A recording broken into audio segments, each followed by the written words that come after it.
Assalamualaikum warahmatullahi wabarakatuh. Perkenalkan, saya Tiara Pratiwi dari kelas E akan menjawab pertanyaan di mata kuliah Hukum Diplomatik dan Konsuler yang dimana pertanyaannya yakni coba jelaskan secara detail prinsip-prinsip hukum yang dikenal dalam hukum diplomatik. Baik, mari kita bahas pertanyaan ini. Di dalam hukum diplomatik memang terdapat sejumlah prinsip penting yang menjadi dasar hubungan antar negara. Prinsip-prinsip ini bukan hanya teori, melainkan benar-benar dipraktikkan dalam hubungan internasional sehari-hari. Jika tidak ada prinsip-prinsip hukum diplomatik, maka komunikasi antar negara bisa berantakan, penuh konflik, bahkan bisa memicu peperangan. Dasar utama hukum diplomatik sendiri diatur dalam Konvensi Wina tentang hubungan diplomatik tahun 1961 atau Vienna Convention on Diplomatic Relations. Konvensi ini sampai hari ini dianggap sebagai kitab suci hubungan diplomatik. Hampir semua negara di dunia meratifikasinya.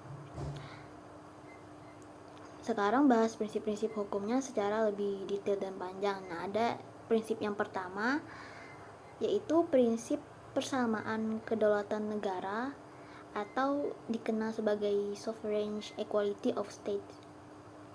Prinsip pertama ini menekankan bahwa semua negara adalah sama kedudukannya.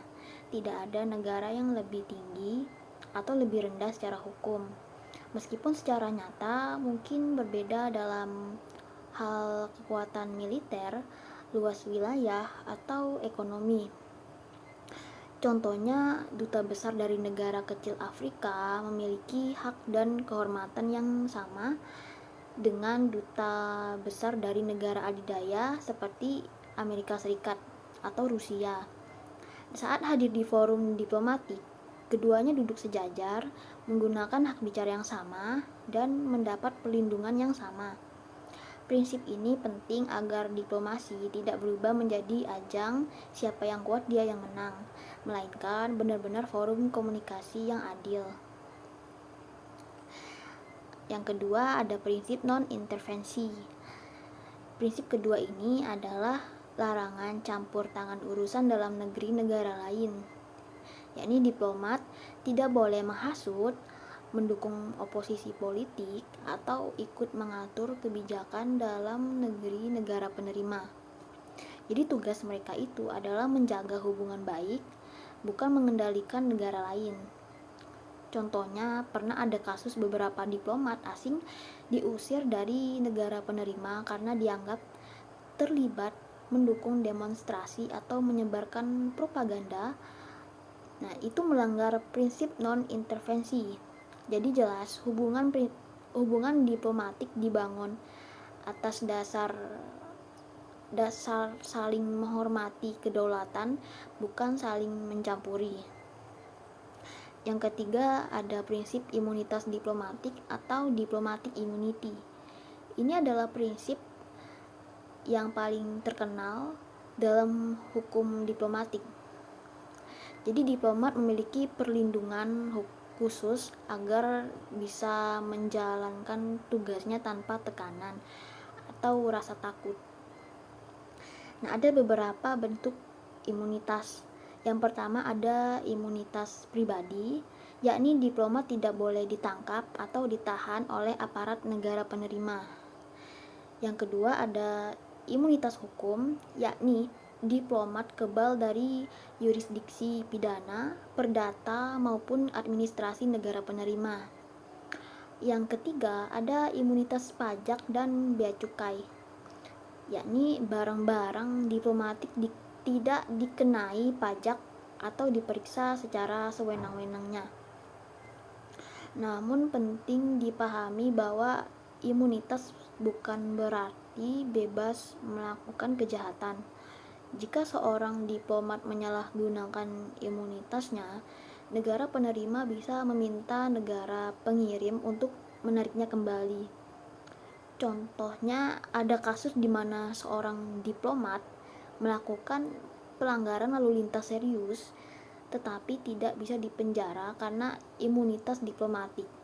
Solusinya, diplomat itu dikembalikan ke negaranya dan dikenai sanksi internal.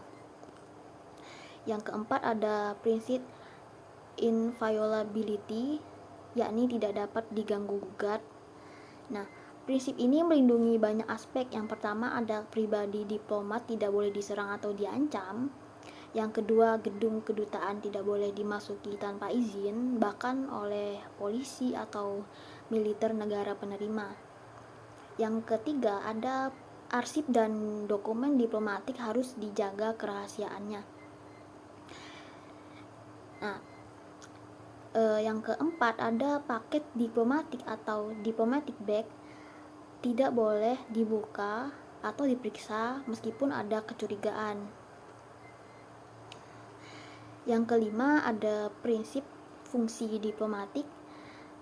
Menurut Konvensi Wina 1961, perwakilan diplomatik memiliki 5 fungsi utama. Yang pertama, mewakili negara pengirim di negara penerima. Yang kedua, melindungi negara dan warganya.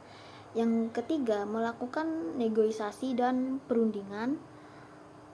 Yang keempat, mengumpulkan informasi dengan cara yang sah dan terbuka. Yang kelima, mempromosikan hubungan persahabatan. Jadi dari prinsip ini kita bisa lihat bahwa diplomat adalah jembatan komunikasi, bukan mata-mata. Kalau ada diplomat ketahuan melakukan spionase, maka dia dianggap melanggar fungsi diplomatik. Yang keenam ada prinsip persona non grata. Ini adalah mekanisme hukum yang penting jika seorang diplomat dianggap melanggar aturan atau mengancam keamanan. Negara penerima berhak menyatakannya sebagai persona non grata, artinya orang yang tidak diinginkan. Nah, begitu status itu diberikan, diplomat wajib segera meninggalkan negara penerima. Prinsip ini menjaga agar hubungan diplomatik tetap seimbang. Ini negara pengirim punya hak imunitas, tapi negara penerima juga punya hak untuk melindungi diri.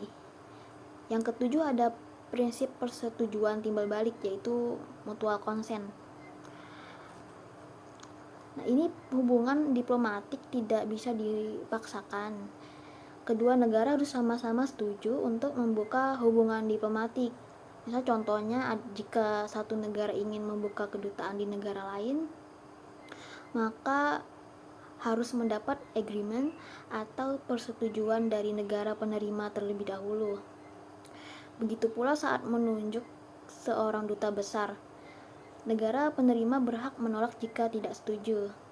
Nah, prinsip ini menegaskan bahwa diplomasi hanya bisa berjalan jika ada kerelaan dan persetujuan dari kedua pihak.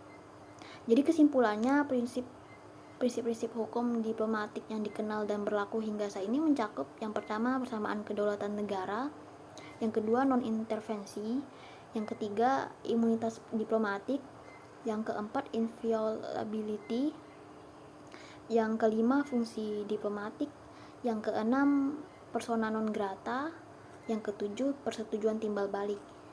Semua prinsip ini bertujuan untuk menciptakan hubungan antar negara yang damai, tertib dan saling menghormati. Dengan adanya hukum diplomatik, komunikasi antar negara bisa berjalan lancar, kepentingan negara terlindungi, dan potensi konflik bisa diminimalisir. Tanpa prinsip-prinsip tersebut, dunia internasional akan penuh dengan kecurigaan, penyalahgunaan kekuasaan, dan ketidakstabilan. Oleh karena itu, hukum diplomatik menjadi salah satu fondasi bagi terciptanya perdamaian global. Baik, hanya itu yang bisa saya jawab. Sekian, terima kasih. Wassalamualaikum warahmatullahi wabarakatuh.